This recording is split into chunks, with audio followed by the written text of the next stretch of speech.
bienvenue dans Alchimie conjugale et les mystères cachés de l'amour et du couple. Je suis Nathalie Fontaine, conseillère conjugale, thérapeute et formatrice en Human Design.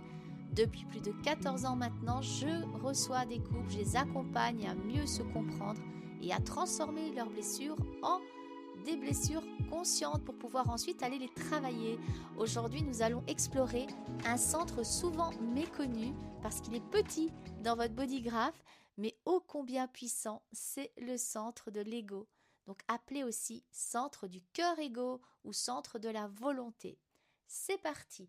Nous avons donc devant nous, en principe, si vous ne l'avez pas, reprenez systématiquement votre bodygraph et celui de votre conjoint, de votre partenaire. Et dans votre bodygraph, vous voyez, on a commencé par le centre de la tête, le centre de l'ajna, le centre de la gorge. Et puis ensuite, vous descendez. Il y a un gros centre au milieu qu'on nous verrons la semaine prochaine. Vous allez sur la droite et vous avez un petit triangle. C'est très simple, c'est le plus petit triangle que vous avez sur votre bodygraph. C'est quoi ce petit triangle? Alors, soit il va être défini de nouveau, colorié, ou au contraire, il sera non défini, non colorié dans votre bodygraph.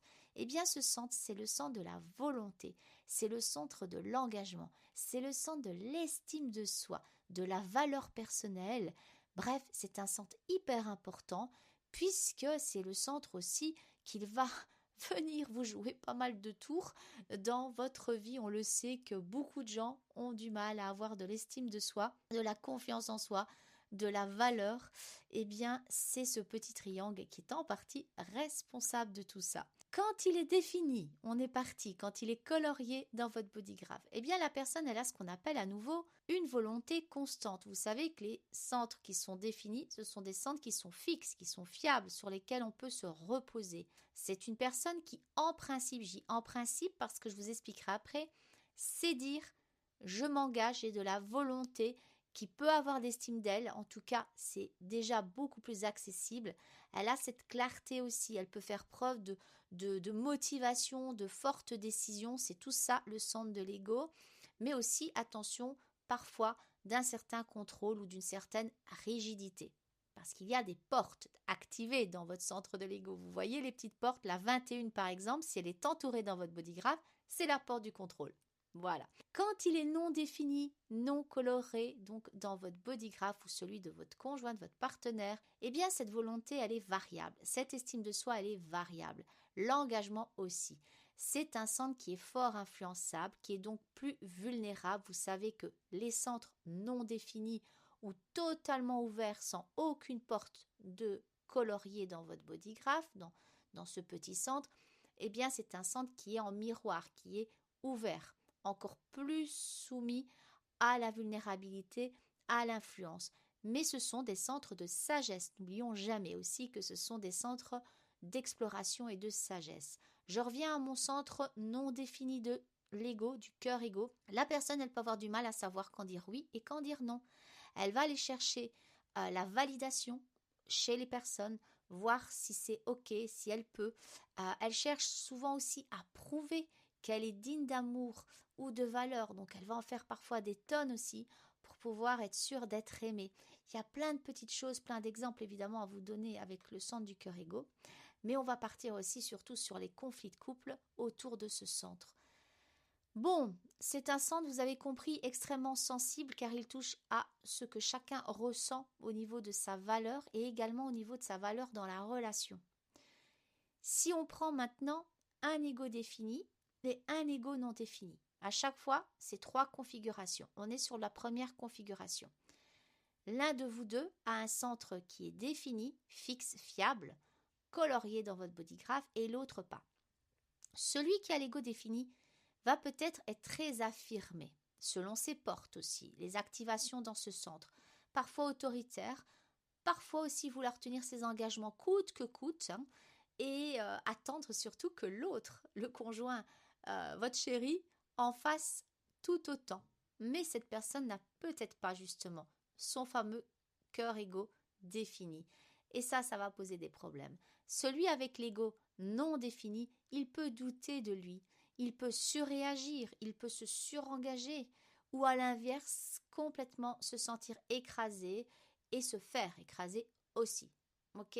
Alors, des exemples concrets, il y en a plein dans les couples, mais voilà, j'ai des personnes qui peuvent plutôt être dans le côté, tu dis toujours que tu vas changer, mais tu ne sais pas le faire, tu ne le fais jamais, on est vraiment là-dedans, L'autre personne va plutôt être dans le côté qu'elle fait de son mieux, mais qu'elle se sent nulle à côté de l'autre. Toi, tu sais, moi, je ne sais pas. On est là-dedans. Ah, donc, forcément, c'est problématique parce qu'il y en a un qui va vouloir prendre le contrôle du centre du cœur égo défini et l'autre personne, elle va suivre et parfois, forcément, la relation, elle va en pâtir parce que cette relation sera de toute manière déséquilibrée, parce qu'il y en aura un qui peut imposer sa norme aussi, la valeur aussi, et l'autre va soit se suradapter, mais un jour, je peux vous assurer que la personne va se révolter. C'est pour ça que les couples arrivent aussi chez moi, c'est qu'à un moment ou à un autre, il y a une personne qui dit maintenant ça suffit, stop, j'en peux plus, tu m'imposes, voilà, il n'est pas question, c'est toujours toi qui décides, etc., etc. Deux égos non définis. Alors, personne ne veut trop s'engager. Voilà, on a peur de ne pas être à la hauteur, on ne se sent pas assez valable, donc dans ce côté de valeur de soi pour avancer, on se sous-estime mutuellement en plus, ou alors on se fait des promesses, on fait des promesses à l'autre, etc., intenables, on n'y arrive pas.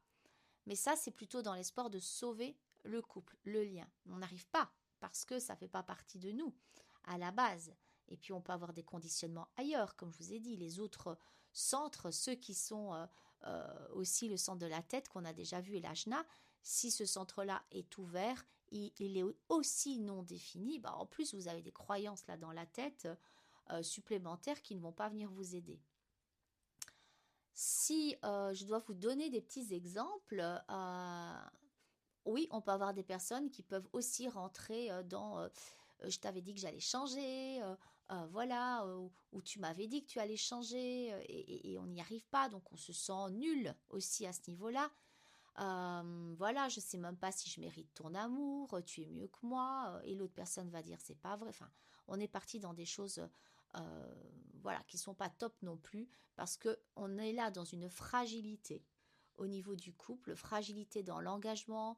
On peut fuir aussi le couple parfois parce que on préfère fuir parce qu'on pense qu'on va nous quitter. Parce qu'on n'est pas assez voilà valable pour cette relation, on n'a pas assez de valeur de soi, on n'est pas assez dans l'engagement. Il y a des blessures vraiment aussi au niveau de la valeur, on a ce sentiment de ne pas être à la hauteur et donc on va fuir, on peut quitter le couple aussi comme ça. D'accord? Ça, c'est pour deux égos non définis, donc dans votre bodygraph. Si on est sur deux égos définis, ah là là, déjà je vous ai dit, deux cœurs égaux définis, on entend le mot aussi égaux quand même. Donc ici, on est face à deux personnalités fortes qui tiennent alors leurs promesses et leur engagement, ça c'est top, qui ont besoin de garder la face aussi, de prouver qu'elles ont raison, et là, ça se complique, et qu'elles ont peut-être même plus donné, si vous voulez, que l'autre, dans la motivation, dans l'engagement, etc. Donc attention, parce que chacun pourrait vouloir avoir le dernier mot, ou en faire plus. On a beaucoup de compétition aussi, le côté compétiteur avec un cœur égo défini. Des exemples aussi, tu crois que c'est toi qui fais tout, mais moi aussi, je me donne à fond, regarde, on va essayer de... Alors pour le coup, c'est pas la même façon de prouver. Là, on sait, on sait et on va être dans les calculs d'apothicaire. Donc moi, au moins, je tiens ma parole, regarde, En fait, c'est simple, c'est de la lutte de pouvoir, c'est de la compétition. On a difficile aussi parfois à montrer sa vulnérabilité.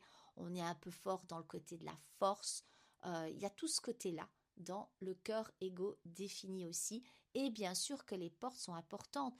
Un cœur égo défini, donc le petit triangle qui est colorié dans votre bodygraph, il y a des portes. Une porte 21, c'est une porte du contrôle. Une porte 51, c'est une porte du choc qui vient aussi, voilà, c'est pas comme la porte 40. La porte 40, c'est une porte de solitude, mais c'est une porte de libération aussi. Mais donc, tout dépendra de la porte qui peut être activée. J'ai des personnes qui ont toutes les portes activées dans leur centre du cœur égo, défini en plus. Donc oui, c'est plus challengeant. Mais je voulais vous mettre une petite parenthèse aussi par rapport à ce centre du cœur égo défini. Peut-être que vous êtes là en train de me dire, mais ça c'est pas vrai. J'ai un cœur égo défini, mais pourtant, j'ai pas cette estime de moi qu'elle m'explique là. J'ai pas cette confiance en moi. J'ai pas cette volonté, ni cette motivation, ni cette dualité dans mon couple. Je me laisse au contraire plutôt écraser, etc. Oui, bien sûr que ce que je vous dis dépendra de l'ensemble de votre bodygraph. Si vous avez un centre-tête ajna non défini, peut-être que là on est venu vous faire croire, vous dire que vous n'étiez pas à la hauteur.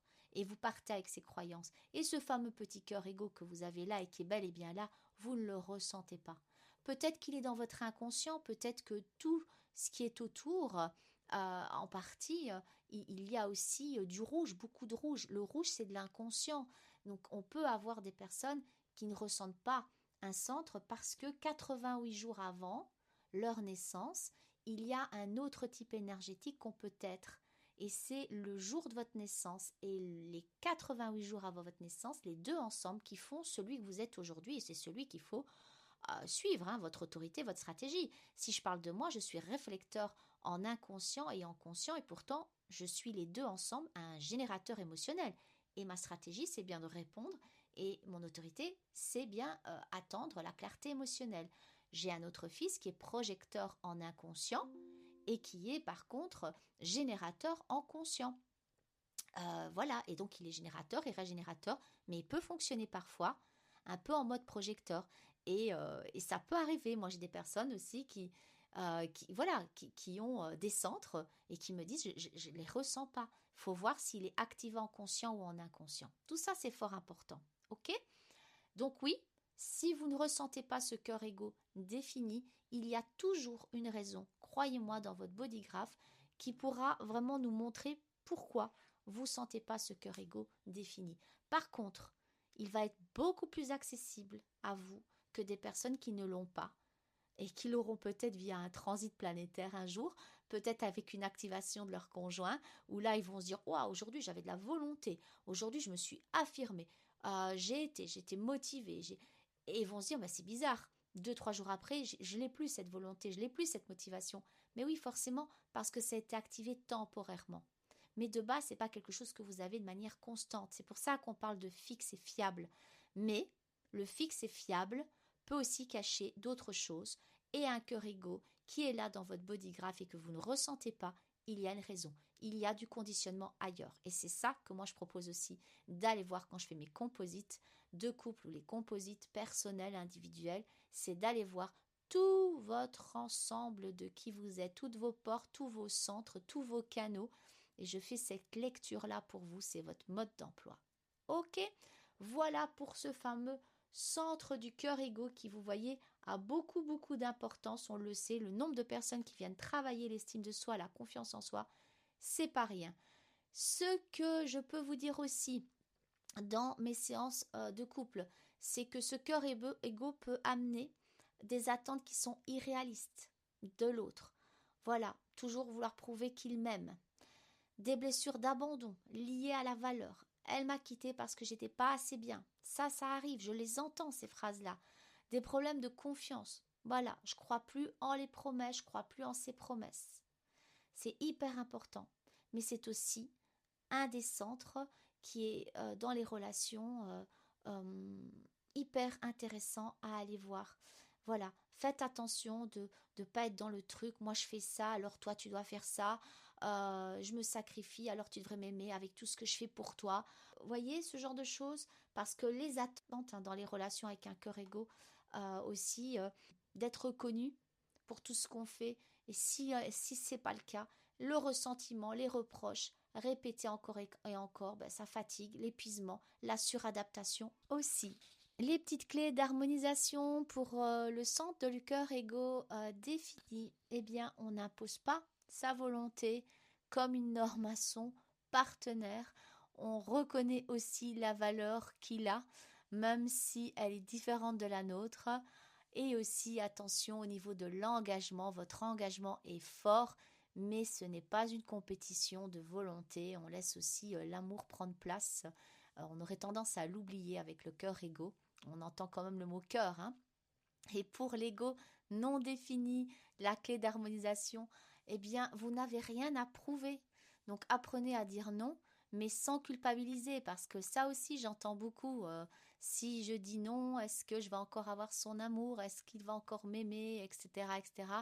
Ne faites pas de promesses pour plaire, s'il vous plaît, aux autres, mais seulement si vous pouvez aussi tenir cette promesse, si elle vient du plus profond de vous et certainement pas pour garder votre couple.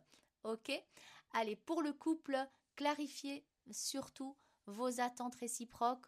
Ne pensez pas qu'on peut tout comprendre de l'autre sans communiquer. On a vu le centre de la communication la dernière fois.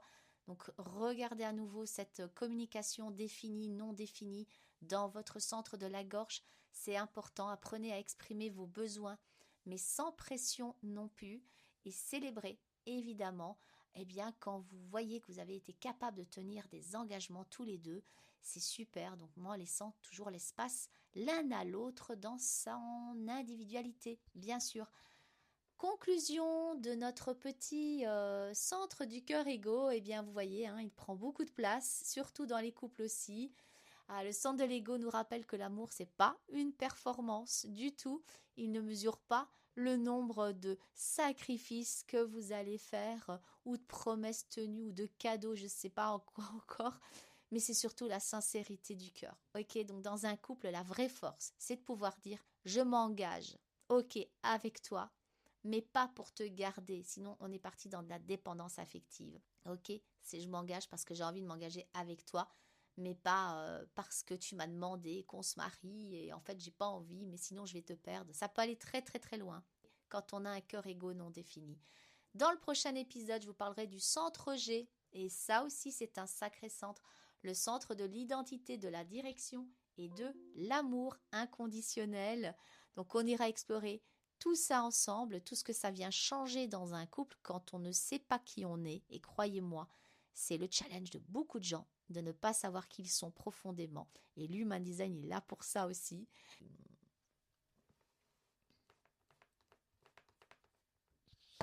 Vous allez comprendre aussi que certaines personnes recherchent à être aimées pour ce qu'ils font pour l'autre plutôt que pour ce qu'ils sont dans l'être, pour la personne qu'ils sont. C'est un épisode qui est essentiel vraiment pour celles et ceux qui ont perdu leur direction dans la relation ou tout simplement qui ne savent pas réellement qui ils sont au plus profond d'eux-mêmes. Et pour aller plus loin, vous le savez maintenant, si vous souhaitez comprendre votre dynamique énergétique de couple, eh bien je propose des lectures conjugales pour éclairer justement vos différences, vos zones de tension, de compromis, d'attraction, vos canaux de communication.